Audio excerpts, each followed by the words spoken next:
All right, hey, my home, the yard that I back up into every day, multiple times a day. All right, what do I have to do? I've forgotten what I have to do, to be honest with you. Okay, I have to back up into this space over here. Chances are I'm not going to be able to pull a U-turn, am I? I might have enough room. I don't recommend it. Okay, let's stop right there. Okay, I'm going to turn hard now. This would be embarrassing if I hit something. Am I going to be able to clear it? Nope. Again, every time that you have to do this, you got your the swing of your trailer is going to be a lot greater. And let's not hit our.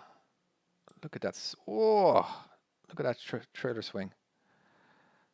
Okay, gonna keep turning, keep turning, keep turning, keep turning, keep turning.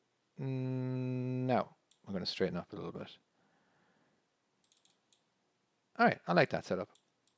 Okay, okay, we've all done these before. This part shouldn't be any trouble for you.